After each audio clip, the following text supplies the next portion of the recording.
and welcome to the Money Show, your trusted destination for investor education, financial awareness, and smarter money decisions. In today's fast-changing world, managing money is no longer optional, it is essential. From rising expenses to changing lifestyles to market volatility and digital investing, every individual today faces one important question: how do I make my money work smarter for my future? And that is exactly what this show is here to help you understand, whether you are a first-time investor, a salaried professional, planning your future, a business owner, managing risk, a parent securing your family's goals, or a young earner just beginning your financial journey. The Money Show is designed for you. On this show, you will hear from market experts, financial planners, economists, industry leaders, and successful investors who will help you decode the opportunities and challenges shaping your financial life. But beyond the headlines and market movements, our mission is simple: to create informed investors and financially aware citizens, because when people understand money better, they plan better, invest better, and live better. I am Kavitha Menon, and on the Money Show, we are focusing on latest mutual fund industry numbers, and they reveal an important shift in investor sentiment and market positioning. At first glance, the headline may suggest a slight moderation. SIP inflows in April stood at nearly 31,115 crores compared to over 32,000 crores in March. But despite this marginal dip, India's retail investing story remains remarkably strong. Why? Because the bigger picture tells a story of resilience, long-term confidence, and growing financial awareness among Indian investors. The mutual fund industry total asset under management has surged to nearly 81.92 lakh crores from 73.73 lakh crores. Equity AUMs too have risen sharply to almost 35.74 lakh crores from 31.98 lakh crores. Now that means investors are not stepping away from markets, they are staying invested and continuing to build wealth through disciplined investing. But the real story lies in where the money is flowing: mid caps and small cap funds. That's right. They continue to attract strong inflows, highlighting that investors are still willing to take calculated risk in search of higher growth opportunities. Mid cap inflows crossed 6,500 crores, while small cap funds attracted nearly 6,900 crores during the month. At the same time, gold ETFs once again witnessed a sharp rise in inflows to over 3,000 crores, a clear sign that investors are also seeking safety amid rising global uncertainty, geopolitical tension, and concerns around global interest rates. So on one side, investors are chasing growth. On the other, they are building protection, and that reflects a more mature and balanced investment approach. Net equity inflows have moderated slightly. ETF inflows have cooled after strong previous numbers, and ELSS funds continue to see outflows, indicating that investors today are becoming more selective and diversified in their financial planning strategies. Meanwhile, strong flows into liquid funds and debt categories suggest that liquidity conditions remain comfortable, and investors are gradually increasing exposure to fixed income opportunities as interest rate expectations stabilize. So what does all this tell us about overall market? It tells us that Indian market remains fundamentally strong, but investors are becoming increasingly cautious about valuations and global risk. The enthusiasm is still there, the participation is still strong, but the money is now moving with greater strategy and discipline. There is no longer a market driven purely by momentum. It is becoming a market driven by allocation, diversification, and informed investing. And that perhaps is the biggest sign of maturity in India's financial markets today. So on the Money Show, we move on and decode the latest mutual fund trends, investor behavior, sectoral flows, and what these numbers could mean for markets in the coming months. Joining me is Kavitha Menon, expert on the show today. Kavitha, hi, good evening, welcome to the show. Let's just hit the SIP numbers first, okay? SIP inflows moderated slightly in April, around 31,115 crores from 32,087 crores. Should we read this as early caution among retail investors, or is this simply a normal consolidation after strong market volatility that we experience and also unexpected lines? Kavita, see, it's just a 5% dip. I don't know whether I should read too much into it because it's been a very difficult month for investors. We've had war. We are going to potentially see very high prices in fuel. So it has not been an easy month, and despite that, if SIPs have only correct, I mean the amounts have only come down by about 5%, and that too in a very short period of time. It's just been a month since we're reading these numbers. I don't think we should be reading anything for a longer term trend. I feel very happy that investors have continued with their SIPs, added on to them, and it's not looking like such a bleak picture when it comes to their sentiment regarding the economy and investments.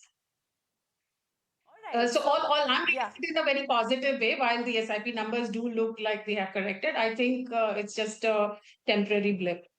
Okay, but let's also look at the market sentiment. Net equity inflows have softened marginally, but mid caps and small cap funds continue to attract strong money, Kavitha. Now, are investors underestimating valuation risk in these segments? How are you reading this? Because there is a marginal dip in large cap inflow also that we can see. But having said that, mid cap and small cap consistently performing, I think, that we've seen in a few months. But then, what is happening? If we try to understand the investor sentiment over here, are they taking risk? Are they willing to take risk, or it is just an allocation strategy that you think investors are might opting for?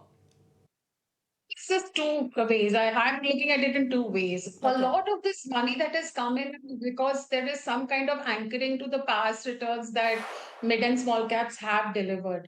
Valuation wise, they are not attractive. And investors currently are, I guess, in a kind of denial that, it may take a very long period before these investments will start making money. See, Kavita, remember, last 2 years, SIPs have given literally zero returns in mid and small caps, or very limited returns. And even in the very best performing funds, let's say they are less than, they are in single digits.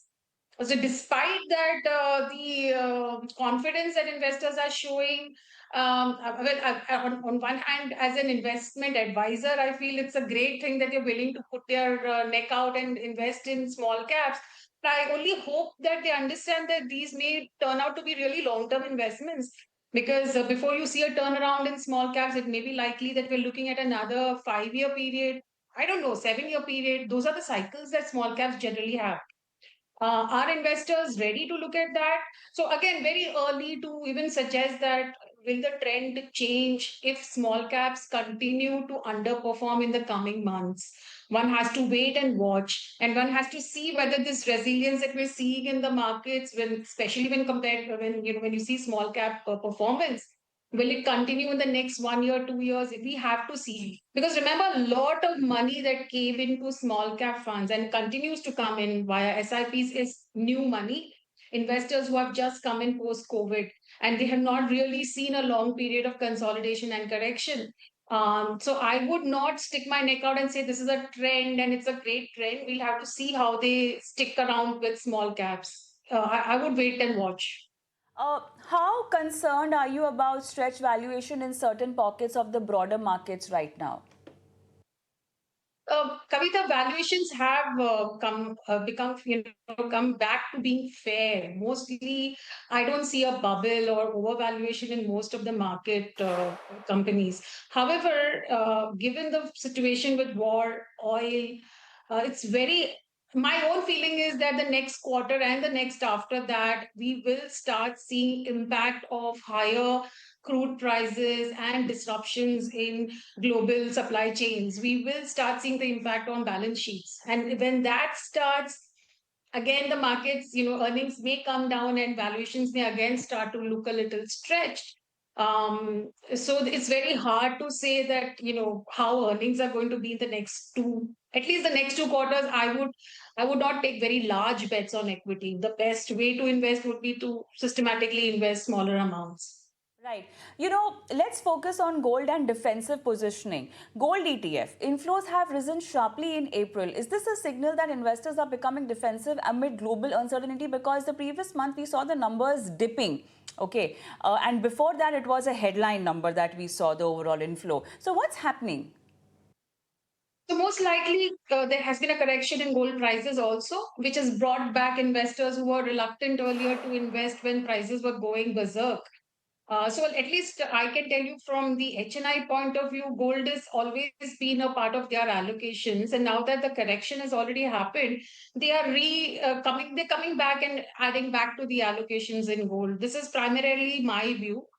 And I've seen this from my experience that at least the allocations that HNIs were initially reluctant to put, they have put in the last month in March and April now because gold has reasonably corrected. But gold continues to be a very important part of most portfolios, Kavitha, because the risks that are there, they have not gone away. The risks that we are seeing of deglobalization, of war is still there, very much there. So investors are certainly looking at gold as a hedge. And I'm not surprised at the April numbers. So because there was a correction, reasonable correction in gold, a lot of investors have gone back and added. Right, right. But do you also think that investors today are rebalancing portfolio rather than aggressively chasing equity returns? Most investors are not chasing equity returns. In fact, they're looking at alternatives. Many investors, especially the HNI investors with whom I deal with, are looking at alternatives quite seriously. So people are looking overseas, international investments, investments in structured debt, real estate, REITs, etc. So a lot of alternatives. Suddenly, diversification is the real thing now. So people are looking at assets or other than equities also, although equity remains a predominant asset in their allocations.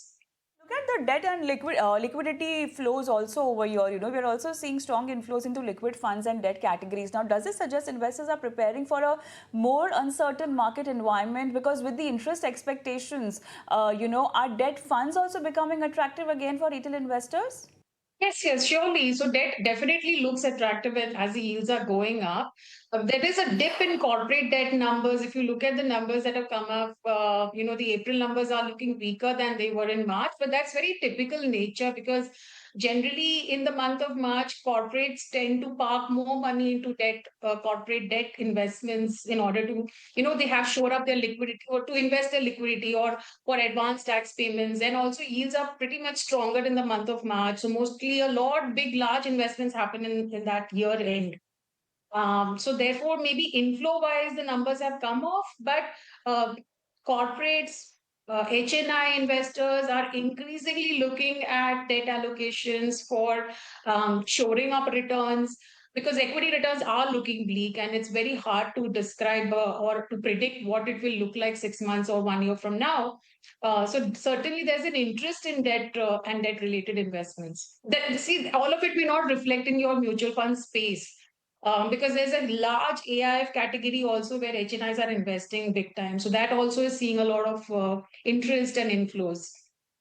The sector and thematic space, you think that's losing steam and momentum?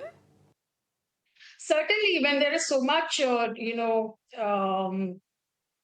uncertainty in the markets, investors tend to not take very risky thematic bets. But I still suspect that defense sector will continue to do very well as a theme because that certainly attracts a lot of investors given the war situation. So maybe some themes like oil and gas, maybe defense will probably attract attention.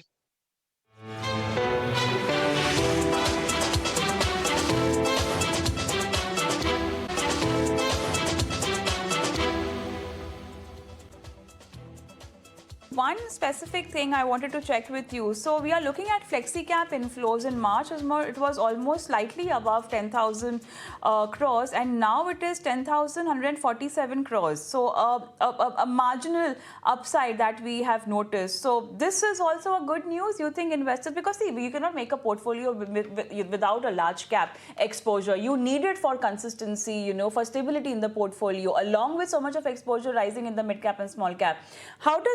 How would you like to explain this particular number in flexi cap? Not so bad, right? It's almost Yeah, flattish, isn't yeah, it, Kavita? true, true. So, given the situation that we are in the market, I don't see such a bad thing at all.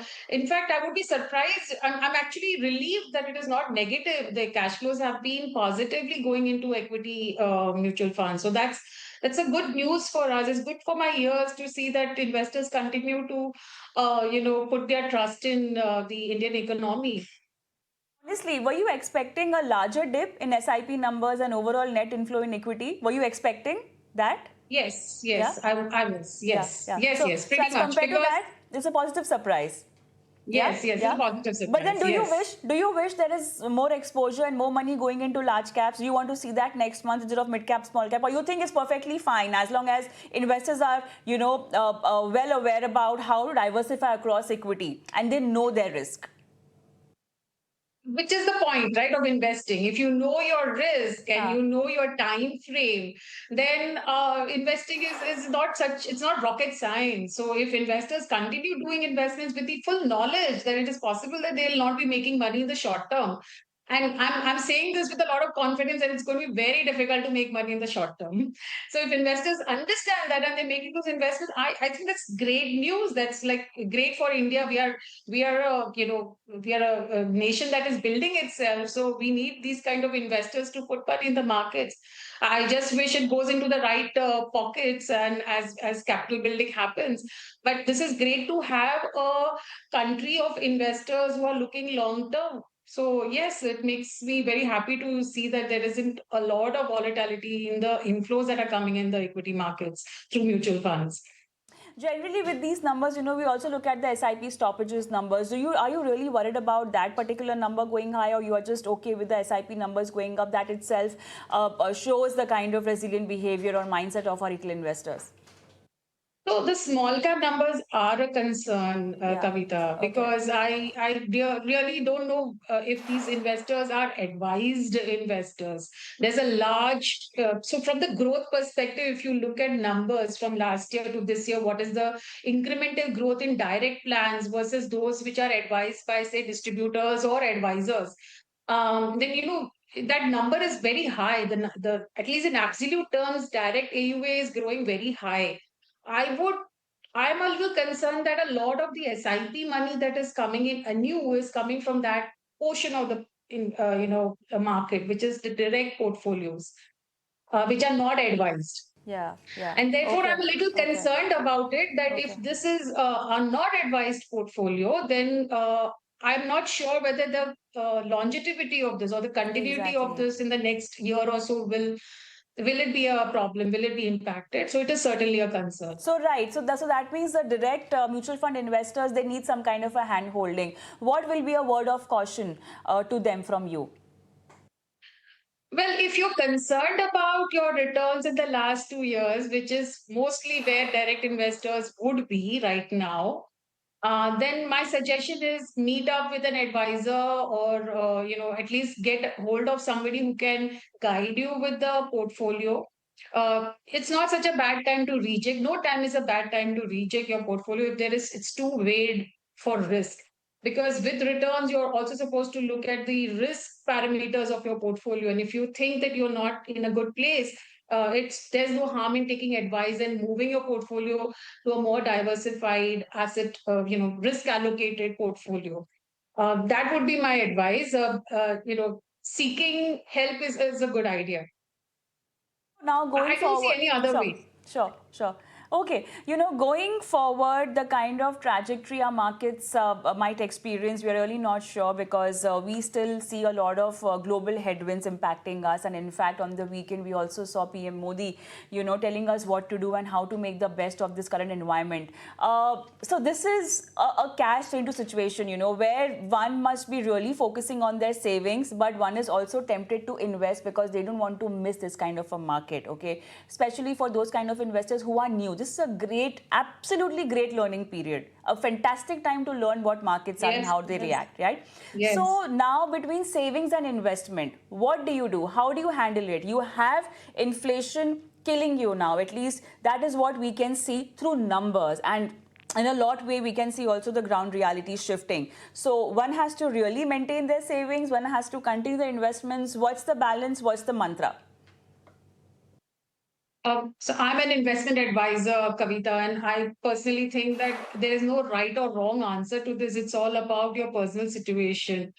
My feeling is the coming few months are going to be tough for investors in equity markets, especially because you are not going to see the kind of returns that you probably have anchored your, mind to. You may have to prepare for more volatility. You may have to prepare for, if the best case would be a consolidation, which is going to last for some time. Having said that, your portfolio has to reflect your own life's needs, your life's requirements. If you are in a stage where you think that you could have a job loss or you're going to face inflationary risk, then in the short term, it's best to play safe rather than take risks and be greedy about returns.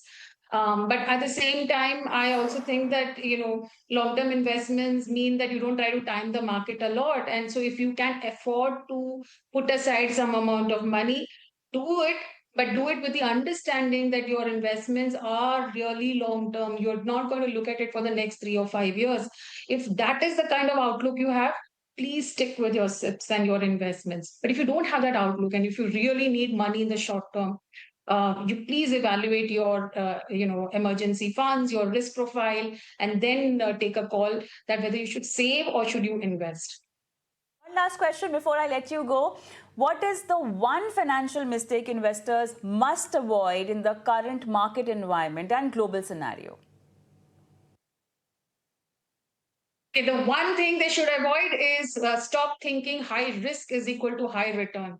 Right. It's the biggest lie that has been told to you by financial markets and Yeah. advisors. There is no such thing. High risk means a high probability of losing money. So, also, it doesn't mean that you play safe, but please understand risk before you invest. All right, with that, it's a wrap. Thank you so much, Kavitha, for being on the show and helping our viewers understand the AMFI numbers better. And yes, proceed with caution. That's going to be the investment strategy and the mantra from you. Thank you so much for being on the show today. Pleasure, my pleasure. Thank you. And for all our viewers, it's time up on the show as well. But as you know already, you can reach out to us in case you need any financial planning or portfolio planning advice from our experts. Send us the question on the WhatsApp number and email ID flashing on the screen. Thank you so much for watching. Goodbye.